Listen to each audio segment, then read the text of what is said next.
John Milius' 1982 film Conan the Barbarian begins with a solemn quote from 19th century German philosopher Friedrich Nietzsche. This quote is a perfect summation, or an aperitif, for the movie you're about to watch, as immediately after the title card recedes, we witness the forging of a great sword, a process by which, under heavy duress, manipulation, and pressure, a mighty weapon is formed from melted steel. Conan the man is created in a similar way. He is forged in a crucible, the crucible being the prehistoric times in which he lives, a creation of early 20th century pulp writer Robert E. Howard. A cruel Hobbesian world of great kingdoms, vile witches and wizards, and great bloodshed. A civilization destined to collapse and make way for our own. Howard had his own ideas about what made for a good society and the types of men it would take to create it. Nietzsche, famously or infamously, had many notions as well. The convictions of both men, I think, are personified well in director John Milius, a filmmaker who wasn't shy about wearing his politics on his sleeve, embodying a masculine conqueror's ethos in both his art and in the performance of his public life. Where these passions and ideas overlap between the three men and how they manifest in the film Conan the Barbarian will be explored today. You know, I had my hesitations about tackling such a well-known and beloved movie, but I hope by watching my essay you might gain a new appreciation of Conan the Barbarian, or at least feel the urge to rewatch it.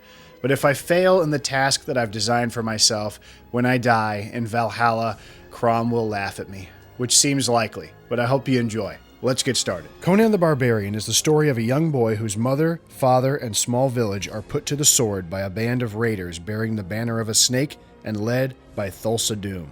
Doom possesses mental abilities that allow him to manipulate others. The young Conan is taken prisoner and sold into slavery, forced to grind out an existence on the wheel of pain. Conan makes the grade and surpasses his classmates who slowly die. The only evidence they were ever there, empty manacles that sway in the wind. Through his servitude and determination, Conan becomes strong and is thrust into the competitive job market of pit gladiator, where through his victories he is bestowed increasingly with the laurels of battle, intricate and dangerous weapons and macabre masks that obscure his face and make him look like a creature. Conan is judged to be fit for higher purpose by his captors and is put out to stud with various women, no doubt enslaved like Conan, but on a different career path. Maybe this girl had her village raided and parents killed as well. Soon, Conan becomes something of a court pet, sitting on the table like an ornament to the feast, and occasionally his opinion is solicited. He recites one of his most famous lines. Conan, what is best in life? To crush your enemies, see them driven before you, and to hear the lamentation of your women. Is this what Conan truly believes? Or has he become like a trained dog, reciting the teachings and embodying the values of those who have striven to keep him a slave? All he has learned has been given to him by second-rate misers who seek to profit from his blood. One day, Conan's master releases him. Why? Out of pity? Out of shame, feeling he is not worthy to own one who has the potential to be truly great. That to keep Conan as a simple fighter is an affront to nature? We will never know. There is a similar scene in Milius' 1975 film, The Wind and the Lion, in which the Razuli, Sean Connery, narrates the story of his rise to power, which involves imprisonment by his evil brother. And the chains were replaced many times. It was always I who remained. It was then that the guards saw that the Baraka was with me. They arranged my escape. Like Conan, he was recognized by his captors to be a higher man of sorts, released in order that he accomplish great deeds. Here we see a theme that will repeat in Milius' work, of the greatness of certain men being recognized in others after they survive a crucible of experience. Conan is flung into the wilderness, not an easy path, but to embark on a similar quest for greatness, fleeing baying hounds on a vast plain. Conan doesn't know what freedom is, says Milius. Freedom is the dogs. Conan is naked, scared, at the whim of nature. He seeks refuge in a cave. We know that the times in which Conan lived are times of old. Surprisingly, we find still artifacts from a time older, forgotten, a monument to a great man, an Atlantean king.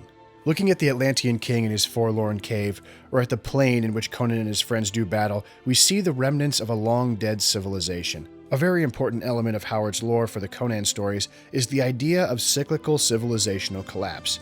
Atlantis, a civilization which predated the Hyborian Age, is now long gone, And in Howard's mythology, Conan's world also decays to make way for the recorded history of our very own real world. Conan takes his dusty sword, the jaw from the skull of the old king creaks.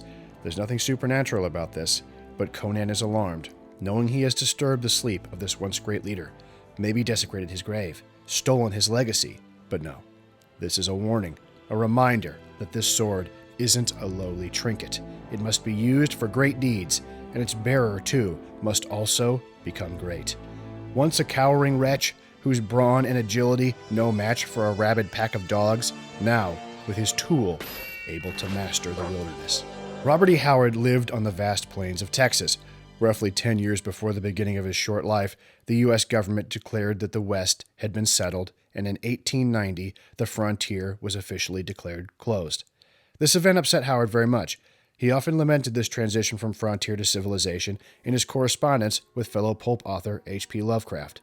Of the domestication of the frontier, Howard said, "Capital with its ruthless practices came to stay, and with it came all the riffraff that follows in the wake of a wholesale exploitation.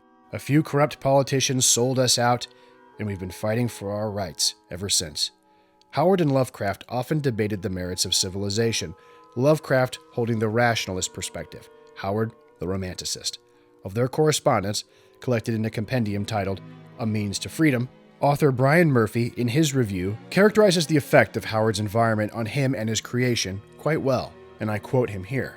"Many have compared sword and sorcery to the American Western, and Howard's insights on the importance of the frontier bear that out. We also see sword and sorcery forming in a rejection of the machine age. Mustard gas and the Maxim machine gun leave little room for martial heroes, and the 9-to-5 office round or factory job erodes self-determination and foments dehumanization. In response to this void, Howard pioneered the figure of the barbarian hero outsider and imbued his stories with powerful themes of the inevitable corruption and fall of civilization, the potentiality for renewal in the frontier, and the ultimate triumph of barbarism." Which reminds me of this quote from Milius. "Conan is a barbarian, and most of his conflicts are with evils that are wrought by civilization. He is a character who relies on the animal, and I always believe that the animal instincts in people are the better part of them, and that the civilizing instincts are often the worst." From here on in throughout the story, Conan replaces all the things that were before given to him in captivity during his 9-to-5, but now he attains them by his own hand. Sure, he earned the women, food, and clothes of his slave days through victory, but they were all prescribed for him, merit badges as he climbed the corporate ladder. Now he makes his own choices. Where once he wore gladiatorial armor, he now wears warm pelts, trophies of his hunt. Where once he was given women, now he seeks them out for himself. An unfortunate choice in the first, as she was a maniacal witch demon, but these lessons need to be learned. Once he was forced into the company of slave traders, now he makes his own friends. Before he fought enemies, but now they are those he chooses. Conan journeys with his new friend Subutai across the magnificent landscape of Hyboria, where Conan takes in the amazing sights and sound of civilization. He gets high. Black Lotus. Dope, exactly. He gets us stoned. He eats unfamiliar food. Isn't that where I see the camel? He punches a camel. Oh, that's funny.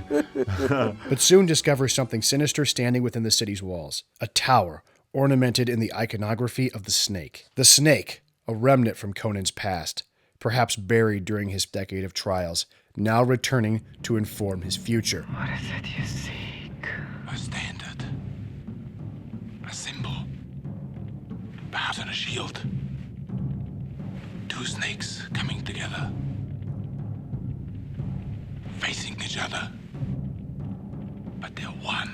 Conan and Subutai meet Valeria by chance, a beautiful, lithe, determined thief and warrior. Valeria was played by Sandal Bergman, who had made a big impression as a dancer in Bob Fosse's All That Jazz in 1979. I smiled while reading Ebert's characterization of her screen persona and role because it's so spot on. Valeria is everything you could ever hope for in a woman. If you are a muscle-bound pre-adolescent, of course. She is lanky and muscular and a great sport, and she can ride, throw, stab, fence, and climb ropes as good as a boy. Having bosoms may be great, but a woman with lively intelligence and a sly wit is even greater. The three agree to pool their efforts and rob from the snake cult, a hefty jewel, a jewel guarded by a monstrous snake. the snake and the jewel acting as a focal point for a sort of sham ceremony in which young, beautiful girls sacrifice themselves by leaping into a pit. Conan thwarts this deranged rite by killing the sacred snake, plunging his sword into its head, slicing it in half. After making their getaway, prize in tow, Conan and his compatriots revel in their victory, making merry with gold, drink, and basically going on a bender. A moment that Dino De Laurentiis found to be undignified behavior in a hero, but one which is totally in line with Howard's stories. Stories like Rogues in the House, in which a desperately drunk Conan allows himself to be apprehended by the evil palace guard, which is in turn the catalyst for the story. In their stupor, they're apprehended by the forces of the local king, King Osric, played by Max von Sydow. Rather than punish them for their misbegotten ways, the king instead implores them to help, to recover his wayward daughter from the clutches of Thulsa Doom. Conan and his compatriots agree. Subutai and Valeria mesmerized by the promise of treasure, Conan at the opportunity to avenge his parents' death. I can also imagine this predicament in Milius' own time, the conservative father whose daughter has run off with hippies, New Agers possessed of radical notions and corrupting ideas about sex, of which the snake cult of Thulsa Doom definitely is. Milius had stated that 60s radicals like Jim Jones were the inspiration for Thulsa Doom. No one likes to reminisce on the fact that Jim Jones had many influential celebrities like Jane Fonda and politicians like the wife of the then president, Rosalind Carter, who fell under his sway. Milius was famously impervious to the aims of hippies and their canned speeches about peace and liberation. His inspiration for the title of his script Apocalypse Now is a testament to this. Hippies would often have a peace sign, and the peace sign would say Nirvana now. And so, of course, me wanting to be contrary, just probably for no other reason than to be contrary, and being sort of a warlike individual anyway, I took a peace sign and I converted it. It's got the, you've seen the peace sign. I put nasals on it and a tail so that it became a B-52. And then I put Apocalypse Now. Thulsa Doom, in the time between having killed Conan's parents, has evolved, shed his old skin, as it were. He has in one sense become more civilized. Where once he wore armor and plundered with weapons, now he wears the esteemed robes of a high priest. His arsenal? The legion of followers enthralled to his display. His power is very real, but his religion of the snake is very obviously a sham. This dark magic benefits only him. Recall the priest in the Snake Tower, Rexor, played by Ben Davidson. Once an armed thug who helped Thulsa Doom sack and destroy small villages, now shamelessly clad in religious robes and sadistically torturing young women under the guise of enlightenment. In the scene where Conan infiltrates the gathering of the cult during their pilgrimage to Doom's temple, he encounters a priest higher in the echelons of Doom's legions. Conan, in disguise as a neophyte recruit, inquires about the movement. The priest recites some pseudo-profundities while barely disguising his sexual designs towards Conan. You're so big and so well grown. You should be proud of your body. How do you expect to reach emptiness without knowing your own body? The Cimmerian understands this and plays along to his advantage. It's clear that, like any hippie cult of the 1960s, the doctrine of free love, social change, liberation, etc., is really just a ruse to lure naive and impressionable young women its way. The Doom cult is predatory, and its adherents, we soon find, are either shoveled into the orgy pit to satisfy Doom's underlings or meet a much grislier fate, flayed and mutilated and boiled into disgusting pots of green stew. The siren song of Thulsa Doom is a societal cancer, already having affected the Princess of Zamora, and as we see, many more who have abdicated their work, families, and individual aspirations in exchange for the imagined safety of the herd, to be used by Thulsa Doom to supplant the natural order of kings and warriors. Conan is apprehended, beaten, and taken to the perch of Thulsa Doom, where Doom ridicules the riddle of steel, the lesson of Conan's father. There was a time, boy, when I searched for steel. And steel meant more to me than gold or jewels. The riddle of steel. Yes. You know what it is, don't you, boy? On the commentary track, Milius makes a point to punctuate this scene with a cryptic statement. Steel isn't strong, boy. Flesh is stronger. This is great. This is what it is. This is Nietzsche. In Friedrich Nietzsche's work, The Genealogy of Morals, The philosopher identifies two different types of morality. One, the morality of the old world, which he calls the master morality. The other, which emerged after the time of Christ, he called slave morality. Master morality doesn't distinguish between good and evil. Instead, it exalts achievement, the will to conquer and build, traits of courage, strength, bravado, a lust for the spoils of war, traits which were alive in the Romans and the Vikings. The tendencies of the peasant class towards quotidian concerns and the lack of a fighting spirit would not have been seen as evil by those who held the warrior morality, just undesirable or pitiful, or beneath thought. Slave morality, however, the morality of the peasants, sees a clear distinction between good and evil, evil being essentially everything they are not, which is unsurprisingly embodied in the masters, good being defined by their traits, humility, timidity, forgiveness. Nietzsche compares those with the slave morality to sheep, and those with the master morality to great birds of prey. The great birds of prey, or hawks, have no qualm with the sheep. In fact, they are either indifferent to them or enjoy feasting on them. The sheep, however, see the hawks as evil, and themselves, of course, as good. Nietzsche claimed that at some point in history, Western civilization experienced what he characterized as a slave revolt, in which slave morality conquered the West as the defining ideal. The slaves could not have done this on their own, however. Nietzsche identifies the character of the priest as the rabble-rouser. And I'm not talking about, Father Dave here, but Nietzsche uses the term priest to describe any ascetic force that limits the human capacity for the enjoyment of wealth, pleasure, or passionate emotion, be they scientists, politician, or clergy. The priest, according to Nietzsche, is a bird of prey himself, but he's a traitor to his class. Rather than make war or forge swords, he uses the masses as his means of control. That is strength, boy. That is power. The strength and power of flesh. Conan, I think it's clear, embodies the master morality. In Howard's conception of the character, Conan is oddly pure in the way he indulges his appetite for sex, drink, and revelry. He's honest in that he's out for himself. He's a largely amoral character who steals and pillages, and eventually, through his tenacity and sheer prowess as a warrior, he comes to sit upon the throne of the great kingdom of Aquilonia. I don't think it's a coincidence that many of Howard's stories find Conan at odds with a manipulative and conniving priest or mystic. These figures are always contemptible in Howard's stories, clad in a effete dress, using underhanded means, disguising their true intentions. I think that in both Nietzsche and Howard's estimation, this priest archetype and his rise herald the end of civilization as the masses abandon and scorn those who built society and erected it from nothing in favor of manipulators who make them feel morally righteous in their resentments. This hallmark of the Conan stories, the silver-tongued priest usurping the position of leader from the warrior who should rightfully rule, is very present in Milius's Conan, and tragically, Conan, the great warrior and self-made man, is left to the mercy of Thulsa Doom and set to die on the Tree of Woe. It's a crucifixion, a way to humiliate and mock the old warrior, the rejected hero, to make way for the new morality, the morality of the priest and his masses. Luckily, Conan is rescued by his friends, in whom he's inspired much loyalty. But rather than loyalty engendered by promises of power, which is Thulsa Doom's game, Conan inspires loyalty out of admiration and the recognition in others that he is a great man and he is resurrected from certain death. The old gods demand a high price, however, and Valeria is killed by a snake fashioned into an arrow by Doom.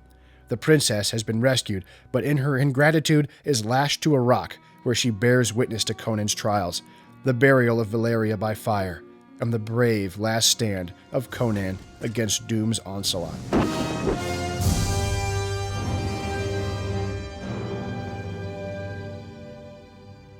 Finally, after Doom attempts to kill her and apostate to his religion, she finally sees Conan, the uncouth, helmeted barbarian, is the only real man worth following.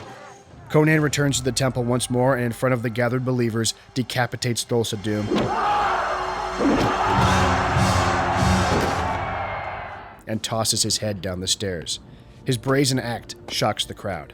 They are left paralyzed, and after realizing that Thulsa Doom is but flesh and blood, their enthusiasm fades, and they begin to extinguish their torches, almost in shame.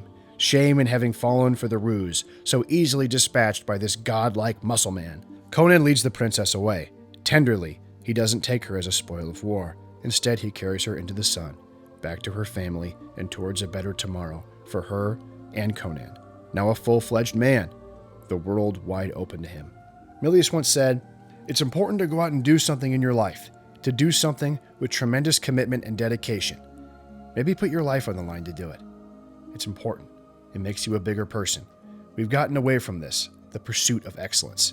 That's really one of the values I try to get into all the movies I do." Well, guys, I hope you enjoyed that review. Conan the Barbarian is one of my favorite movies, and through this process of research and writing, it's come to hold an even closer place in my heart. I had a great time making this video, and, it's just a great movie. Arnold Schwarzenegger is terrific. You can see, that this guy was going to become a star, and he's used perfectly by Milius. It was an excellent and inspired choice. John Milius, too, is someone that I'm very, very interested in, and I hope that this video did him justice. If you like this review and you'd like to afford me the ability to make more videos in the future, please consider supporting me on Patreon for a $1 or $3 tier. A lot of hidden costs that go into making these videos, so if you guys would consider doing that, it'd be huge. Until then, thanks for watching.